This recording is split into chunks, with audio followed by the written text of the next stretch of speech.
जय भीम, जय संविधान, जय शिवराय।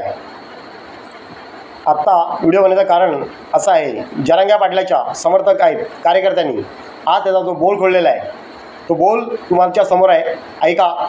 त्याला मला उत्तर द्यायचं आहे कशा पद्धतीने हे ऐकून घ्या। अहमदनगर कोर्टामध्ये आल्याच्या नंतर आमचा प्लॅन ठरला, त्या पद्धतीत आम्ही राहिलो। आम्ही चौघजणच्या वेगवेगळ्या साईडला थांबलोत, मनोज जरांगे पाटील एका ठिकाणी थांबली। मग तुम्ही समाजाची प्रामाणिकपणे काम करतात ना, तुम्ही काय म्हणले, मी समाजाला कधीच धोका देणार नाही। जरांगे पाटील ऐका, मी तुम्हाला सत्य घटना सांगतोय आणि तुम्हाला जर मुद्दे हे खोडवता येत असले तर खोडून दाखवा।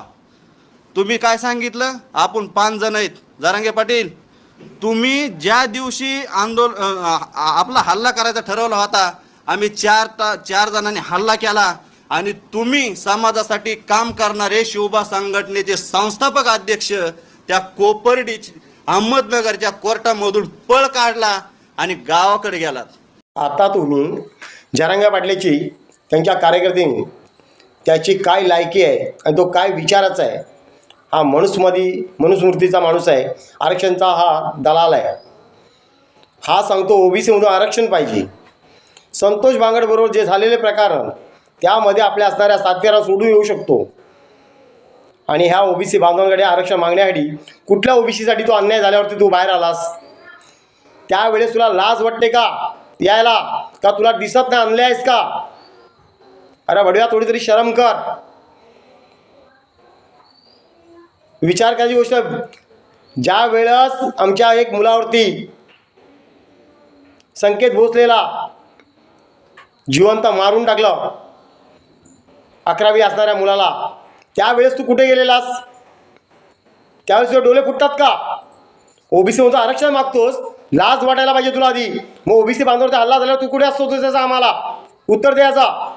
जर तुला असं जर आरक्षण पाहिजे असेल तर पहिला रस्त्यावरती उचलायला शिक।